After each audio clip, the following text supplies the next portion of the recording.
Hello class 11th। आज हम आपके चैप्टर फर्स्ट में एवरेज एटॉमिक मास की बात करेंगे कि एवरेज एटॉमिक मास होता क्या है और ये कैसे निकाला जाता है।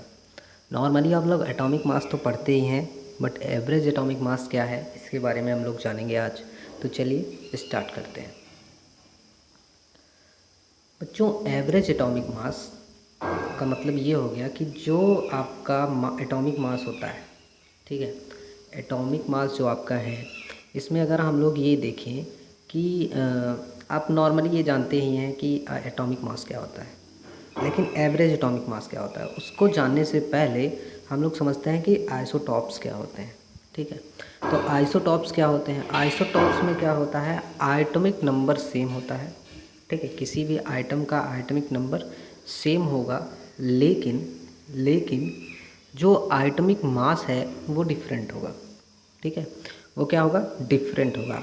आइसोट्रॉप्स क्या होते हैं, आइटमिक मास, आइटमिक नंबर जो है वो सेम होता है, बट डिफरेंट आइटमिक मास होते हैं। नंबर, आइटमिक नंबर सेम होगा और आइटमिक मास डिफरेंट होगा। फॉर एग्जांपल जैसे कार्बन है, ठीक है, कार्बन है, तो कार्बन में क्या होता है, कार्बन के कितने आइसोटॉप्स होते हैं, 3 आइसोटॉप्स होते हैं।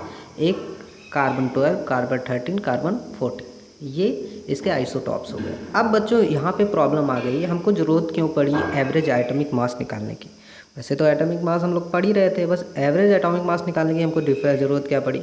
उसकी ज़रूरत तब पड़ी जब हम लोग पीरियोडिक टेबल बना रहे थे, तो वहाँ पे 3 कार्बन आ गए। ठीक है, वहाँ पे 3 कार्बन आ गए, जैसे कार्बन 12 आ गया, कार्बन 13 आ गया, कार्बन 14 आ गया। तो उसकी वजह से जो हम लोग की कार्बन की क्लास होती है, ठीक है, कार्बन का जो प्लेस होता था उसमें कैसे 3 कार्बन को वहाँ पे प्लेस किया जाए, रिप्लेस किया जाए, उसकी प्रॉब्लम आने लगी। अब कार्बन जो है इधर नाइट्रोजन का भी प्लेस लेने लगा। तो इन सारी प्रॉब्लमों को देखते हुए क्या किया गया कि कार्बन जो एटॉमिक मास होता था इसके एवरेज निकाल करके एक कार्बन का एवरेज मास लिख दिया जाता था। जैसे आप लोग पीरियोडिक टेबल में आज भी देखते होंगे कि जो एटॉमिक मास है कहीं कहीं पॉइंट में लिखा रहता है, तो उसका रीज़न बच्चों यही है कि जो एटॉमिक मास है उसका एवरेज एटॉमिक मास लिखा जाता है। ठीक है, पीरियोडिक टेबल में सारे सब लोगों का कि जितने भी एलिमेंट होते हैं उनका एवरेज एटॉमिक मास ही लिखा जाता है। आप पढ़ते भी हैं एवरेज एटॉमिक मास। अच्छा, आप कहोगे सर कार्बन 12, कार्बन 13 और कार्बन 14 की तो अलग अलग प्रॉपर्टी होगी। हाँ, होती है। जैसे आप लोग क्या है कि मैथ के स्टूडेंट और बायो के स्टूडेंट, क्लास 11 में है, मैथ के स्टूडेंट और बायो के स्टूडेंट। ठीक है, अब ये मान लीजिए किसी दूसरे क्लास वालों से इनकी लड़ाई हो गई, मान लीजिए मैथ वालों मैथ के साथ, तो क्या बायो वाले नहीं जाएंगे, बायो जाएंगे। बायो वालों की मान लीजिए लड़ाई हो गई तो क्या हो गया, केमिस्ट्री नहीं जाएगा, वो मैथ नहीं जाएगा, मैथ भी जाएगा। तो ये सारी क्या हो गई कि इनकी एवरेज इसीलिए निकाला गया कि कार्बन 12 की जगह यूज कर सकते हो और कार्बन 14 भी जाएगा, उसके साथ कार्बन 15 भी जाएगा, सॉरी 15 भी जाएगा। ठीक है, तो इस तरह से हम लोग इसकी ज़रूरत पड़ी हमको एवरेज एटॉमिक मास निकालने की। अब बात करते हैं एवरेज एटॉमिक मास का जो फार्मूला होता है वो क्या है। तो एवरेज एटॉमिक मास का फार्मूला होता है बच्चों, एवरेज एटॉमिक मास का परसेंटेज, जो पहला एलिमेंट होगा उसका हमको परसेंटेज उसकी पता होनी चाहिए कि कितना परसेंट में है, और एटॉमिक मास, पहला एटॉमिक मास कितना है। ठीक है, पहला एटॉमिक मास कितना है plus percentage of second element and उसका एटॉमिक मास कितना है, डिवाइडेड बाई जितने भी एलिमेंट होंगे ऐसे ही आइसोटॉप्स होंगे उनको आप ऐड करते जाइएगा और डिवाइडेड बाई 100 कर दीजिएगा। अब जैसे फॉर एग्जांपल हम लोग समझते हैं कि पहला इसमें क्या है, आपका एक एग्जांपल ले लेते हैं। ठीक है, बोरॉन है। ठीक है, तो बोरॉन के 2 आइसोटॉप्स हैं, एक क्या है जिसका एटॉमिक मास 10 है और एक का 11 है, एक का 11 है, इसका 11 है, सॉरी इसका 11 है और इसका 10 है। ठीक है, तो यहाँ पे 11 कर लीजिएगा आप, तो एक का 11, एक का 10। ठीक, तो अब इसका एवरेज एटॉमिक मास कैसे निकालेंगे। अब उसके लिए एक चीज़ और हमको फाइंड आउट होनी चाहिए, परसेंटेज, कितने परसेंटेज में ये वेरी कर रहे हैं यहाँ पे। ठीक है, तो हमको पता हो गया कि ये कितना है, 81% है, ये 19 है। ठीक है, 19।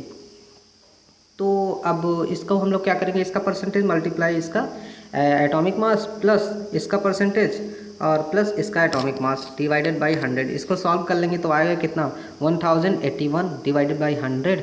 तो इसको जो सॉल्व कर लेंगे हम तो 10.8 1 AMU आएगा। ठीक है, तो यही हम लोग बोरॉन में जब हम पीरियोडिक टेबल में देखते हैं तो उसका एटॉमिक मास यही लिखा रहता है, जिसको आप लोग कहते हो सर ये कैसे निकला, ये क्या है।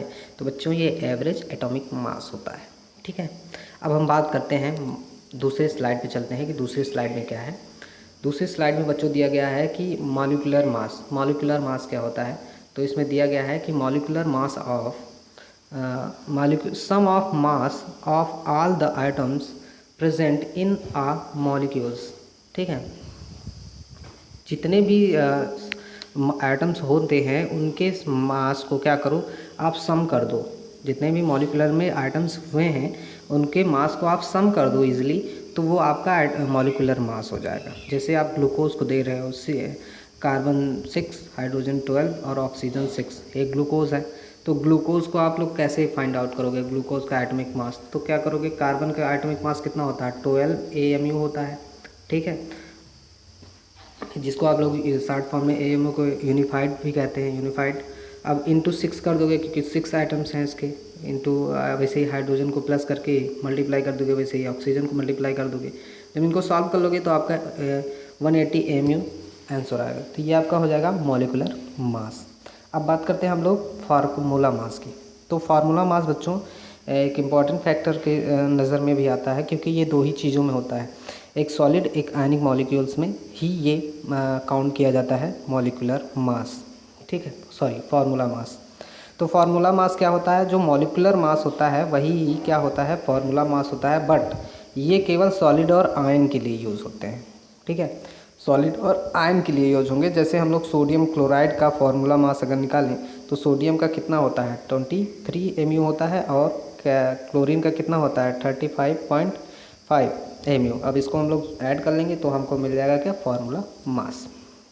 उसका रीज़न है इसको स्ट्रक्चर बनाते हैं, उसको हम लोग बाद में डिस्कस करेंगे अगली क्लास में। तो इसी लेसन में हम लोग इसको डिस्कस करके कंप्लीट कर देंगे कि इसका स्ट्रक्चर कैसे बनता है। तो आप लोग पढ़ाई करते रहिए। थैंक यू क्लास है।